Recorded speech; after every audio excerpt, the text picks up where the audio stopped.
Could you see my screen? Okay. Well, the topic I'm going to have a quick talk about it is about the meaning-based coaching, which actually is part of the positive psychology coaching theme. And I'm going to also introduce an applied tool, which is called the success circuit. I'm going to start with a quick short quote from Rumi that once said, "You show your worth by what you seek." And when I dug more into that quote, it actually means you are what you seek. And that's the starting point for me as a quest of human for as a for meaning. Paul Wang once studied the sources of meaning in our life, and his pure model showed that we have 7 different sources of meaning in our life, and on one of the toughest, most impactful is actually achievement, and that shows the importance of the um, coaching as one of the tools to find the meaning in our life. But we till now we do not have any specific applied approach for the meaning as a positive psychology tool. When we look at the simple model of goal settings in our life, I found we usually have 3 main problems with them. The first of all, we set goals, but we do not meet them. And we usually refer them as a lack of commitment or willpower or greed. But sometimes it's more than that. It might be lack of meaning or value or passion in our life. The second problem is that we meet our goals, but not necessarily in a healthy way. And for example, if we look at the PERMA model, we only gain A without the PERM or even way as vitality. So we call it a success at any cost. Or we may use our obsessive passion when we are looking for our goals. And that will guide us to a no meaningful experience in our life. So does meeting all my goal sets necessarily enhance my well-being? Or I'm just walking on a hedonic treadmill, and we see a lots of workaholic and successaholic outcome of this unhealthy way to achieve our goals. And it's interesting that if we look at the word of successaholic, unfortunately, is using in a very positive way these days, that you need to be addicted to your success. The third problem with the simple model of goal setting is that we are not sure if our goals are aligned with our purposes in life. And our purpose in life is something that bigger than our goals. And by that, some study shows that we feel some isolation, alienation, or depression more and more. So the main question in meaning-based coaching is, what's my purpose in life? I start with a simple model of the meaning, which introduced by Martella and Steger in 2016, that they said the meaning has 3 meanings, basically.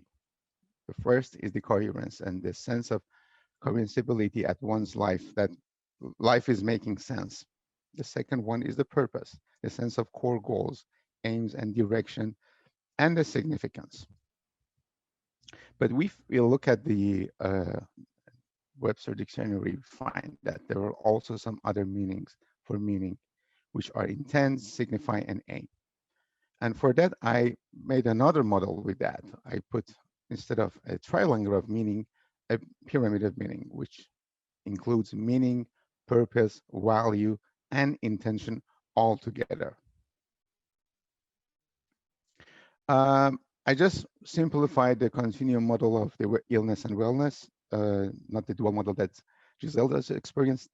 And with that, if we put the value as the part of the meaning, which is what that brings us from negative back to the baseline, after that, the purpose is something that will bring you to a higher and higher level of the well-being. The problem with finding purpose is that most of the time people try to find it outside themselves, and they look at the society and see where they are fit in. However, the purpose is something that is from inside, from your inner values, your intentions, And it's not something that your parents that tell you what to do, or something that the teachers that tell you that you're good at. When we are on purpose, we leave our being and our core self. So what's positive psychology coaching in general?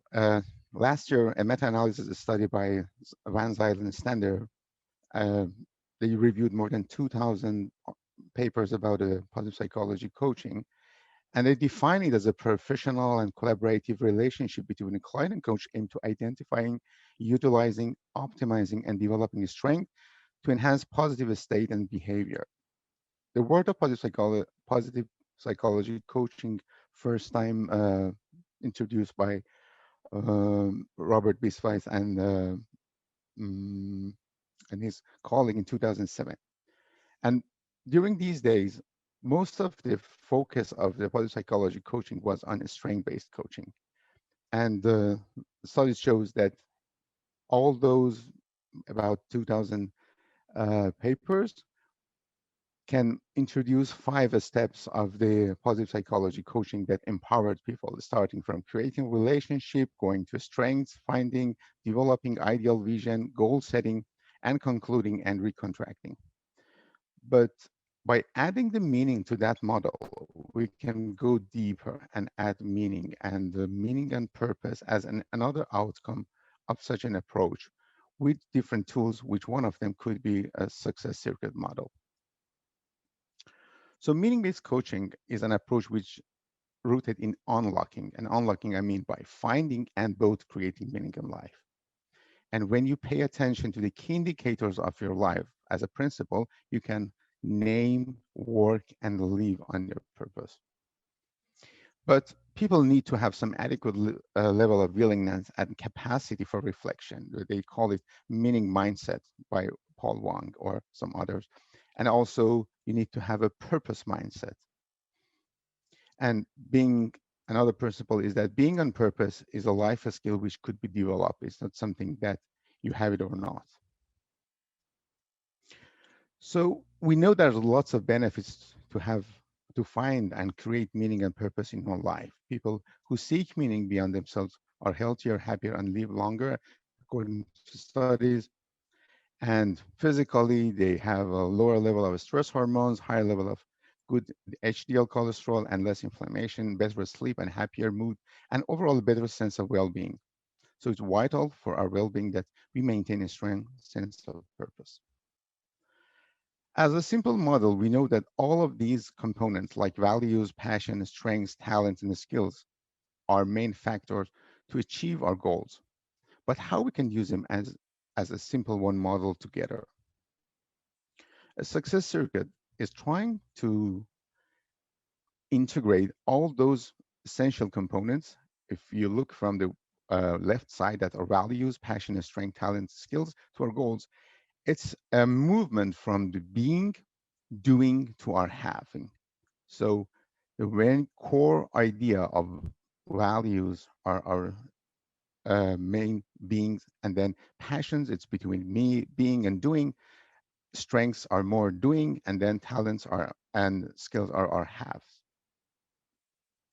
So as a simple steps of how we do that, we first start with finding the fields and the uh, domains of our life that we're going to set some goals on it, but by asking some questions to the clients. And the next, we go to our values and we try to find the core values and chosen values for the client.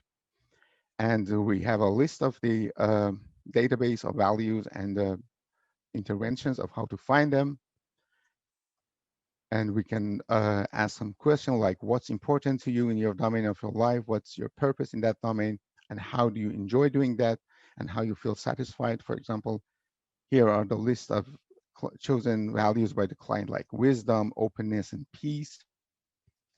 And then next we'll go to the passion. And passion is defined as what's very dear to your heart. There's also some interventions to find and develop the passions in the client. Then we go to the character strength, which is the most simplest one, and how we can find the character strengths through the VIA. And the strengths are what you are and how you shine in life. And next, we can have we can use different types of um, test and assessment to find a talent like Gardner. And next, we will find the skills. The skills are sometimes the developed talents, sometimes that are something out of our talents. And then we can go through the talents, how to develop skills based on those. And that's the simple model of how we can make this circuit. And you can see some different lines. The red lines are those who are the most resistant circuit, we call it, because, for example, creativity is not one of the signature strength of this sample, or courage and optimism are not one of the most toppest values, core values of this sample. So then we can have make a decision of how to critically use the signature strengths or the lower strengths, core values or chosen values to a successful path of through the goals. And then we have a list of the observation during the week or a month of how different types of the strengths, talents, or values worked for the client. And an app is coming out to make an efficient and successful path of success through the different steps of the goal setting. And these are some outcomes after a few months, 3 or 6 months of different clients, that after looking all those values and the patterns of the strengths used and talents, they may tell you, for example, my purpose in life is to empower youth to excel in life, or I care about the people and environment. And I just try to make it short for 15 minutes. And if there's any question, I'll be happy to answer. Thank you for that. That's, you know, it's always amazing to see all these different thought pathways and models that feed in, and we've definitely had a lot around